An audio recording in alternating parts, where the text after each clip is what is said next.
केवट लीला अतिशय स्नेह की एक कहना चाहिए मेजरमेंट पराकाष्ठा कि भगवान के प्रति प्रेम कैसा हो। भगवान के प्रति प्रेम करने के लिए ये बहुत जरूरी है कि भगवान के प्रति समर्पण करें। पहले तो केवल ने अपना लट्ठू पिलवाया कि मुझे चरण धोने दो,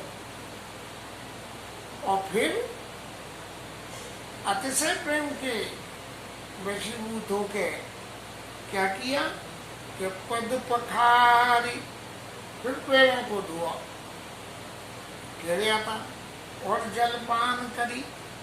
जो पद पखारने का जल था उसका पान किया, भगवान के चरणों के चरणामृत का पान किया। और फिर उसने क्या करा कि अकेले नहीं करा, आप सहित परिवार, खुद ने भी और अपने पूरे परिवार को बुला के।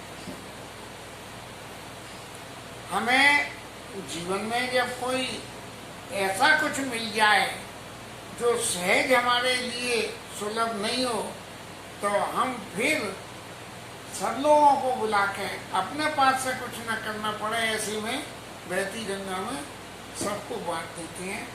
ऐसे ही केवट ने पद पखार जलपान करी, आप सहित परिवार के साथ में। ये गृहस्थ जीवन में तो बहुत जरूरी है कि जो जिसके ऊपर गृहस्थी की जिम्मेदारी हो, पूरी परिवार को साथ लेके चले।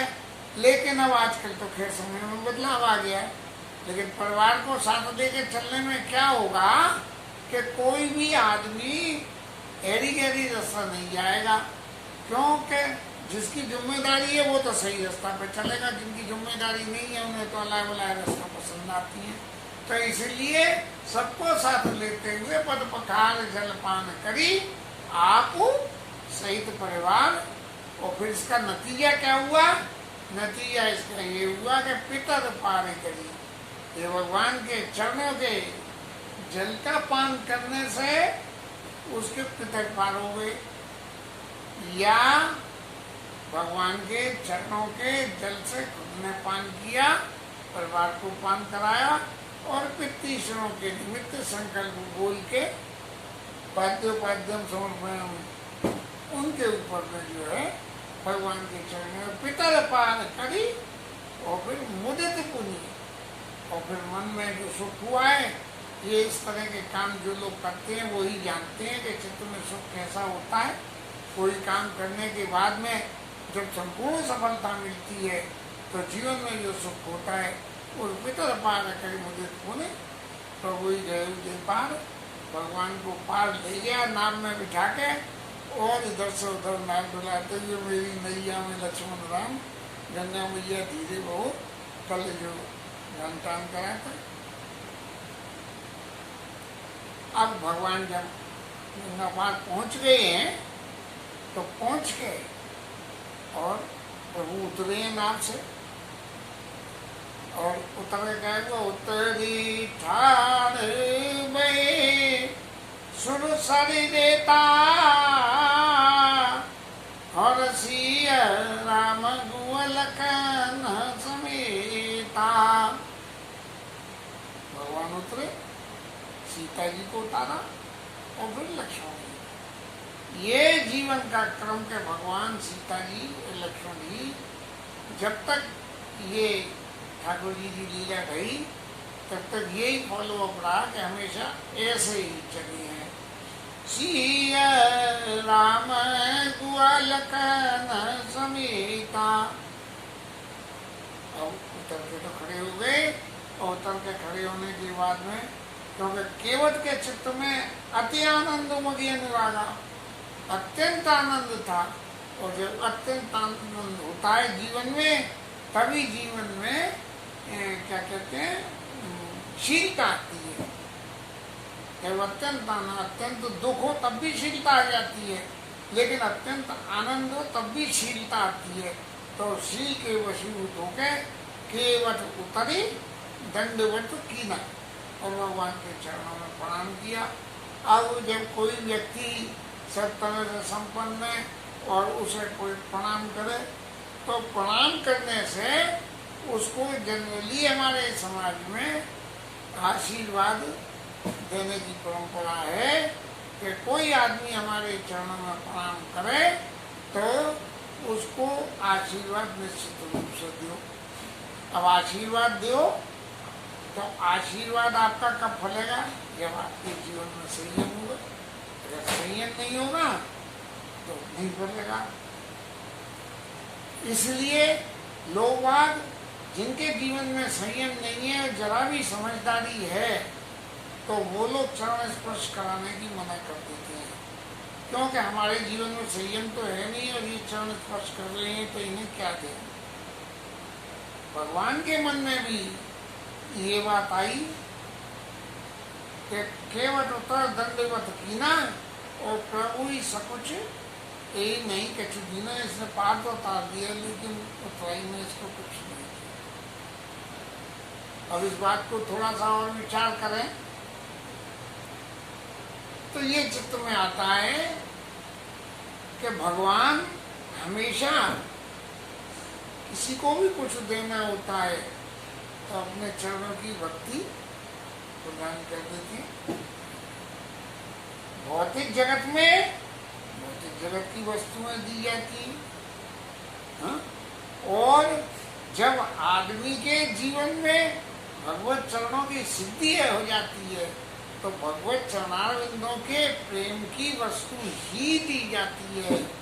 कहीं अब हम लोगों पे तो नहीं है, लेकिन घर कोई आवे तो ठाकुर जी का प्रसाद ले लो, भाई तुम्हारे घर में ठाकुर सेवा है, देखो हमारे घर में बड़ी अच्छी पोशाक है, ये ले जाओ, या हमने जो बनाया है ये ले जाओ, अपने ठाकुर जी का भोग लगा देना। तो जब भगवान के चरणों में हरे कृष्णा हरे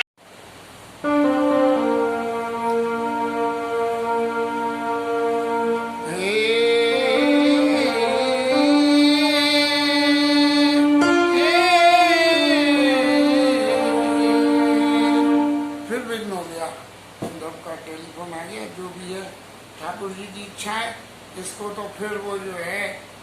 हम दोनों को जोड़ लेंगे आपस में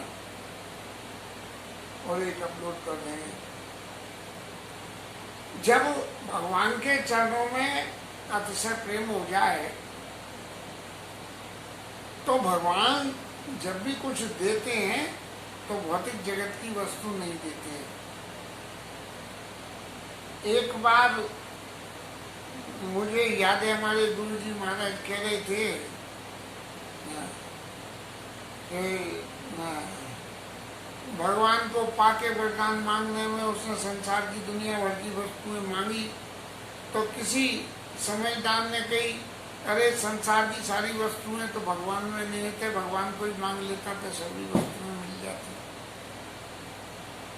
तो भगवान ने केवट के प्रेम को देखते हुए ये कोशिश करी कि इसका प्रेम मेरे प्रति भौतिक जगत के नाते है या मेरे चरणों में इसका प्रेम भगवत संबंध के नाते है।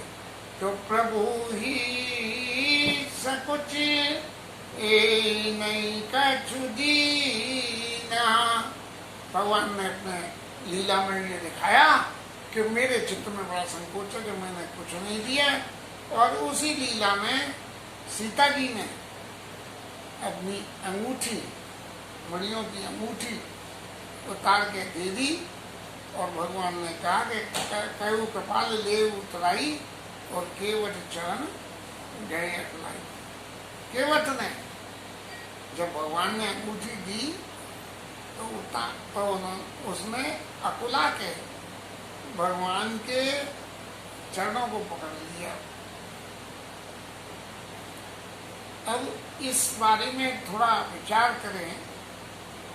केवट अयोध्या राज्य के बाहर रहने वाला नाविक है,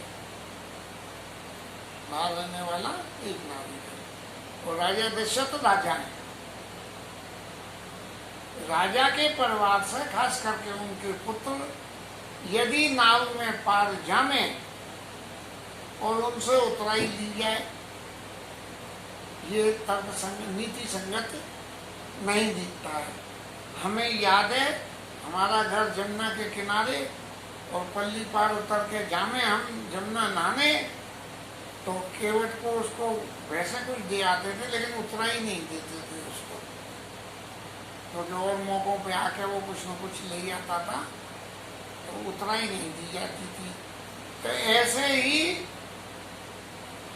लौकिक जगत में जो चाल थी उसके हिसाब से केवट को राम जी से कुछ लेना नहीं था, क्योंकि राजा के पुत्र हैं, अरे राजा के पास से तो सब कुछ मिलता है, तो फिर वो जो है जब सब कुछ मिलता है तो उनसे जरा सी उतराई कैसे ले लें। तब केवट ने अपने चित्त में विचार करके और ये कहा कि प्रभु आज मैंने क्या नहीं पा लिया। अब वही जिस स्वरूप से भगवान के चरण धोने की भावना ली थी उसी स्वरूप को हृदय में धारण करते हुए कि नाथ आज मैं काह न पावा और मिटे दोष दुख दारी दावा। मेरे सारे दुख दोष आज तो मिट गए और मैंने क्या नहीं पा लिया। इसलिए महाराज अब तक तो मैं लौकिक जगत की मजदूरी करता रहा, संसार वालों को उधर से इधर पहुंचाता रहा और उनसे उतराई लेता रहा, लेकिन आज मैंने पा लिया। कैसे कि क्या हुआ है महाराज, देखो मैं तो इस जगत का नाविक हूँ, तो इस जगत से पार उतारा आपको, और आप उस जगत के नाविक हो, तो महाराज हमारी आपकी तो बिरादरी एक ही हो गई और नाव नाव से मड़ाई नहीं ले। तो महाराज मैंने आपको पार उतार दिया, आप मुझे भी संसार सागर से पार उतार देना। इसी भावना को लेके और केवट ने कहा कि नाथ आज मैं कहा न पावा, मिटे दो कुछ दुख दारिद्र धावा। मेरे तो सारे दारिद्र, कर्म दारिद्र क्या है, कर्म दारिद्र है ये कि हमें किसी से कुछ लेना पड़े, और यदि हमारा सौभाग्य सिर्फ देने ही देने का हो तो वो कर्म दारिद्र्य नहीं है। जब हमारा कर्म दारिद्र्य होता है तभी हम किसी से कुछ लेते हैं। तो नाथ आज में कान पावा, मिटे दोष दुख दारिद्र्य दावा। और महाराज मजूरी तो बहुत काल से कर रहा था, लेकिन आज तो विधाता ने आपको पार करवा के एक ही बार में सभी पूरी कर दी। इस मजूरी से पेट भर के जीवन यापन करने के बाद फिर ऊपर जाके जो है जो क्रिया करनी पड़ती, उसका तो ठेका आपने महाराज मुझसे ले ही लिया। क्योंकि आप भी जो है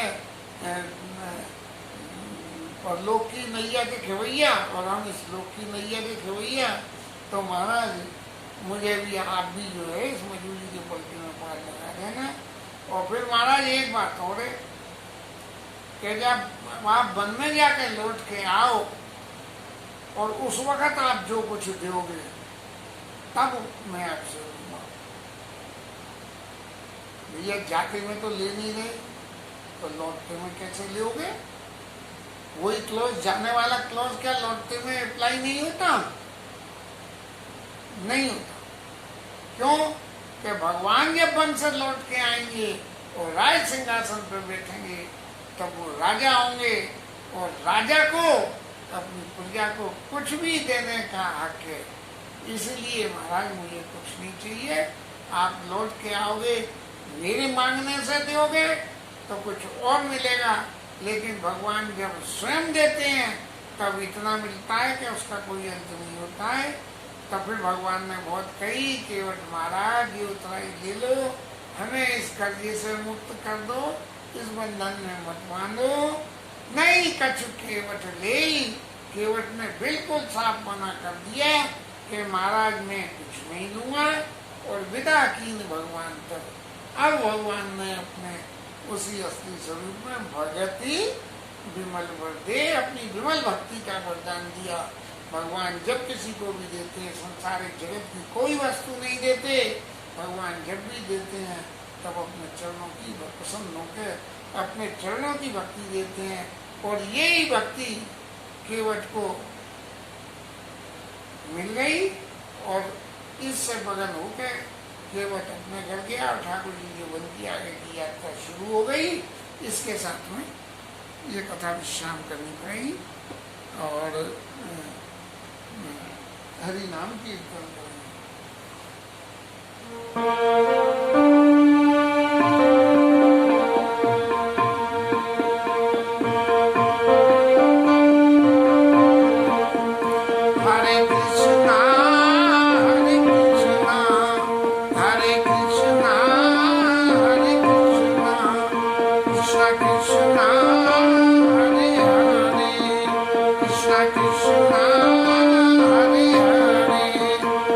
Hare Rama, Hare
Krishna Krishna